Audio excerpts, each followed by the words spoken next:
the North Apennines, Italy. Here, in the mountains just outside Florence, a young Leonardo da Vinci spent much of his time examining the mysteries of nature.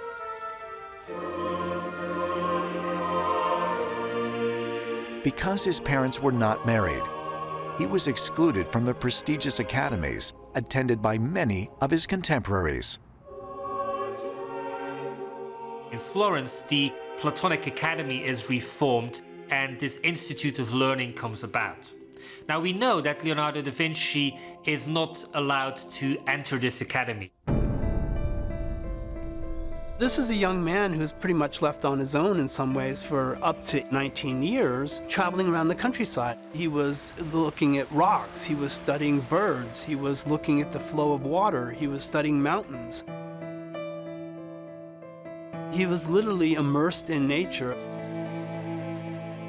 No other artist in the Renaissance really showed that much interest in the natural world and the surrounding world.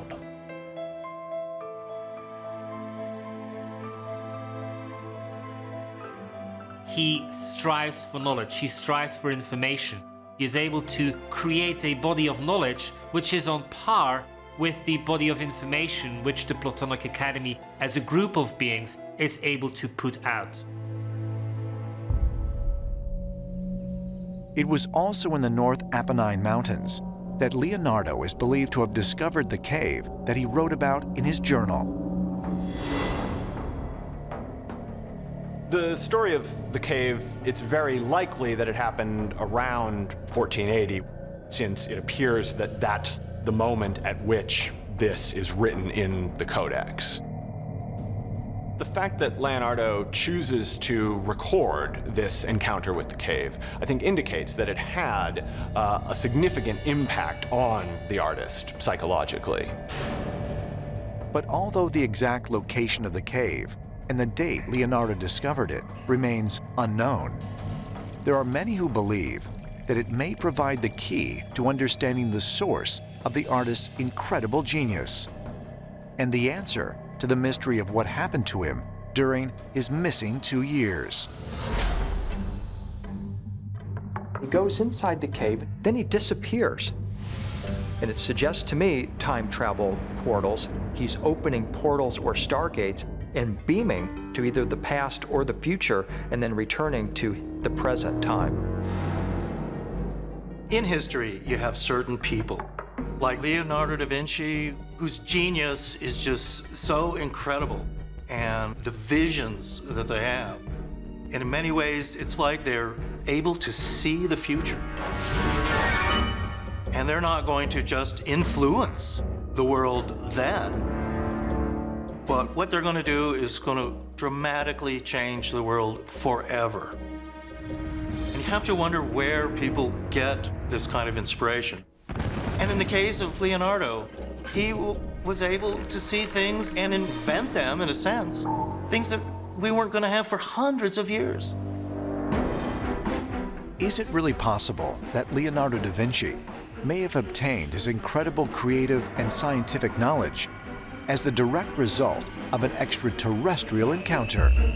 Or might Leonardo have fallen through a time portal, one which allowed him to actually visit the future?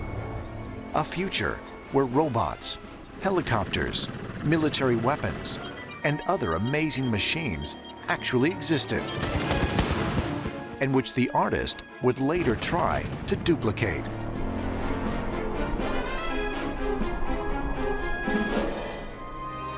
Some ancient astronaut theorists believe the answer can be traced back to work he did on the Annunciation and the significance of his so-called disappearing angel.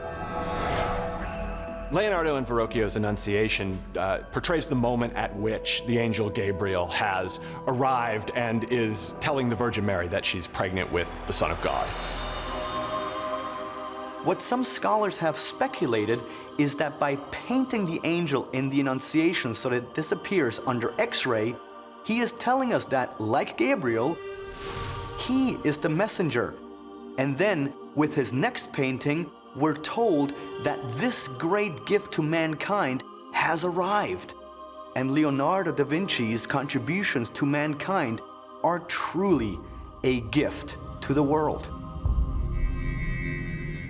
You have to wonder if Leonardo wasn't doing this because he was being encouraged in secret by some kind of extraterrestrial masters who were somehow behind him.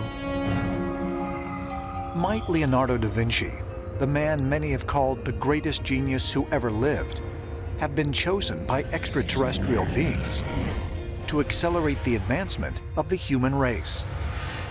Or was he merely trying to communicate the incredible future inventions he had witnessed firsthand? Without doubt, the most influential personality of the first millennium was Jesus. Now you go to the second millennium, and I believe Leonardo is the most important dominant personality, made the most contributions in the most areas during those 1,000 years. Wherever we look in ancient times, we find that the genius was always identified with superhero, divine qualities. Even today, we put geniuses on a separate pedestal and almost worship them. And this is really something throughout mankind's history. So the question is, where does this come from? And whenever you look into mythology, you will also find that the geniuses were the ones who were created by the gods. Genius and divine go hand in hand. Florence, Italy, 1503. Leonardo da Vinci begins work on a portrait commissioned by a wealthy silk merchant for his wife. But it is a painting he will never part with, obsessing over every detail for what would be the last 16 years of his life. The Mona Lisa. It is only a portrait, and yet it seems to have dimensions and mysteries that have yet to be explained. The Mona Lisa's smile is not the kind of smile that we tend to see in portraits. She seems to know something that we don't. What starts as a portrait, a representation of a woman, turns into something quite different. It turns into a kind of philosophical meditation on all his intellectual concerns. What was it about the Mona Lisa that would so consume the final years of Leonardo da Vinci's life? And why would he dedicate so much of his time to a single 20 by 30-inch portrait? There are a lot of theories that Leonardo has secret symbols and secret messages in his paintings. Everything he's doing, he's rethinking even traditional subjects from the very beginning and really imagining them in new and creative ways. All his life, Leonardo da Vinci incorporated a technique called mirror writing. Is it possible that he also used a similar technique in his artwork, leaving hidden messages that can only be revealed with the use of mirrors? The mirror writing is something which defines him. And so the possibility that he was also using the mirror as an unknown dimension, whereby he needs to have the mirror to see certain things within his paintings, is definitely something which I think we need to explore. At Northeastern University in Boston, Massachusetts, graphic designer Terrence Mason uses computer technology to search for hidden messages in Leonardo's masterworks. We know that he was insatiably curious about reflections and refractions and optics and the human anatomy of the eye and how that mirrored reflections of conical-shaped mirrors. Is it possible that Leonardo applied his mirror technique to hide secret messages in the Mona Lisa? But if so, why? To our classic Mona Lisa, Leonardo's portraiture always had very dramatic hand positioning. His hand position was a clue to the access points of rotation of these mirrored angles. So if we try this, what do we see?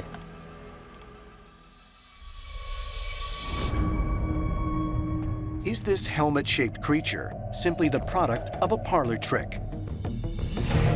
If so, then why can a similar creature be seen in another famous painting by Da Vinci, Virgin and Child with St. Anne? Well, this painting, Virgin of the Rocks, we always notice the dramatic hand poses of Leonardo. Is that giving us a hint about where to put the reflective plane? So we're in a 3D environment here. We can do anything we want. We just make a little duplicate.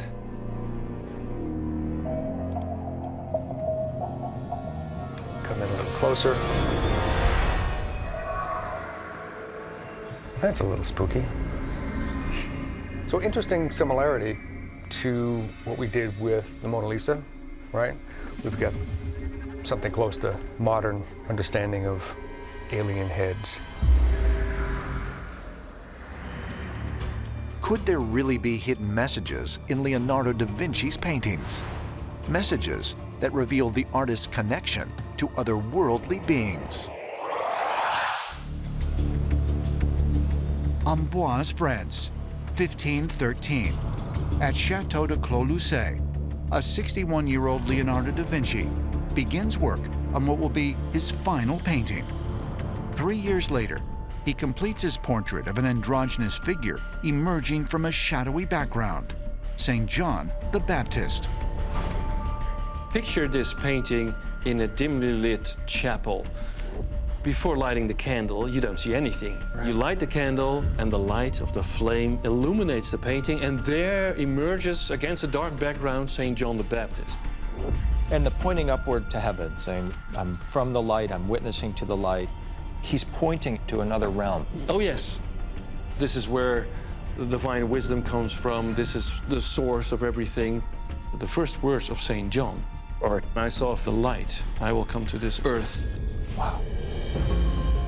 Leonardo was encoding extraordinary secrets in his paintings.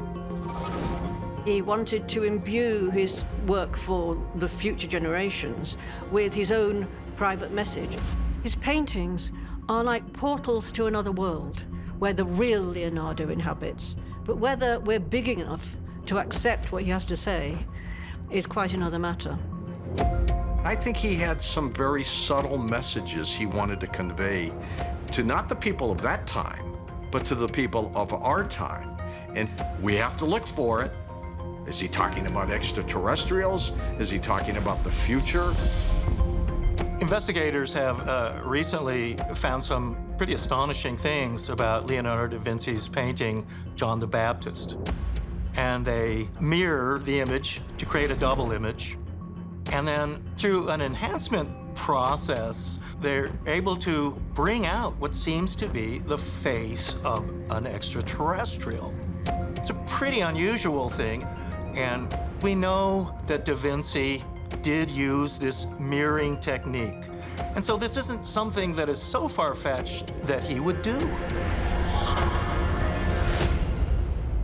Da Vinci is one of a long line of artists who have told us, beginning with the ancient Egyptians and running through the early Christians and Tibetans, that art is a medium, it's a conduit through which ordinary people can connect with higher dimensional beings, even extraterrestrials.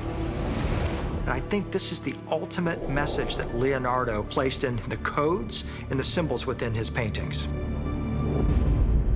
Did Leonardo da Vinci experience an extraterrestrial encounter?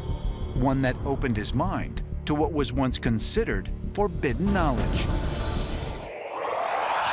Florence, Italy, 2002. Using infrared diagnostic techniques, Dr. Maurizio Serracini uncovers the underdrawing, or preliminary sketch, done by Leonardo da Vinci for his unfinished painting, Adoration of the Magi. Commissioned in 1481, the work depicts the biblical story of the three wise men visiting the infant Jesus in Bethlehem. But by viewing the painting with this new technology, it becomes apparent that Leonardo's original sketch actually included many more details than those that could be seen with just the naked eye. The first time I aimed the camera, the infrared camera, to the Adoration, I felt very privileged. because for the first time in 500 years, I managed to see probably the best creativity effort of Leonardo on a work of art. And science can help you to go back like if you were in a time machine. And I saw dozens of figures, fighting horses, nature, architecture. And now my eyes alone could not see them because they were covered by a brownish monochrome layer of paint that later I understood was not applied by Leonardo. In the background of the top left, you could see a couple of people sitting in despair on stairs of the temple in ruins. Well, aiming the camera at the scene, then suddenly a completely different view came out. The detail that was painted over was a scene of a pagan temple that was rising up through the ruins of a Christian church. And this was considered problematic during the Renaissance period, with Christianity as the one and only true religion.